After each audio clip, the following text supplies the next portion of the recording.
Welcome back. Today we're doing a deep dive into a brand new 2026 paper that really makes you rethink what's going on inside your own head. It's from the journal Personality and Individual Differences.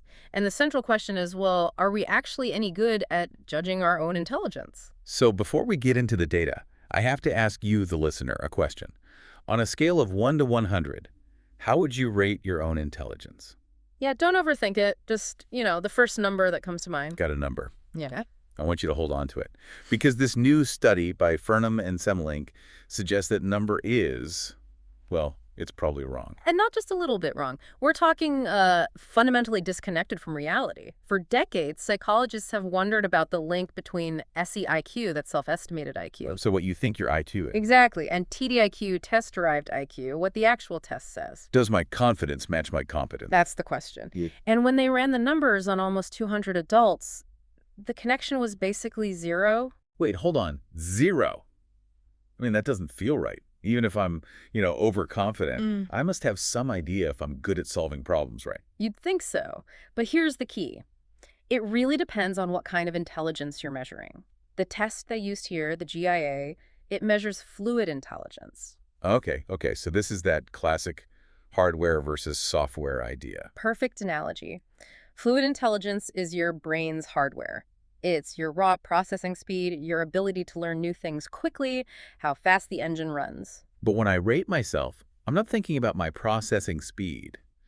I'm thinking about crystallized intelligence. The software. All the facts I've learned, my vocabulary, all the stuff I've downloaded onto the hard drive over the years. Exactly. So you're judging the contents of your library, but the test is measuring the speed of your computer's processor. Yeah. And we can't really feel our own processing speed. So we just fill in the blank with something else. We fill it in with our personality. This was the part of the study that just blew my mind. It suggests that asking someone, how smart are you, isn't an intelligence test at all. It's more like a Rorschach test for their ego. It is. It's almost entirely driven by things like demographics and personality. Take the hubris versus humility effect. Men consistently rated their IQ higher than women did.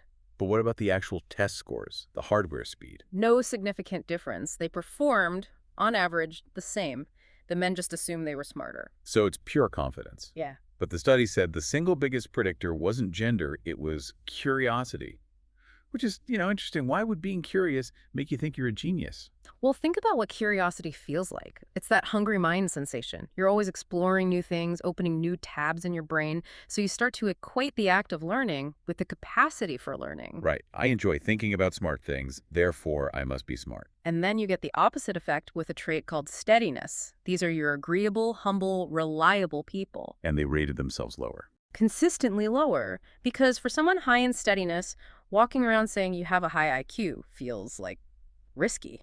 You might have to prove it, so they just lowball it to be safe. So the loud, competitive person in the meeting who loves to win thinks they're brilliant.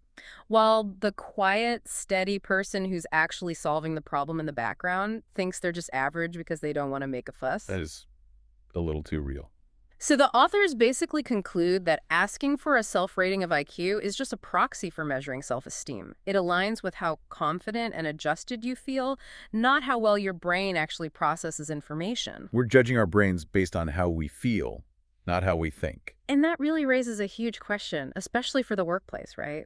We say we value competence, but we often mistake confidence for competence.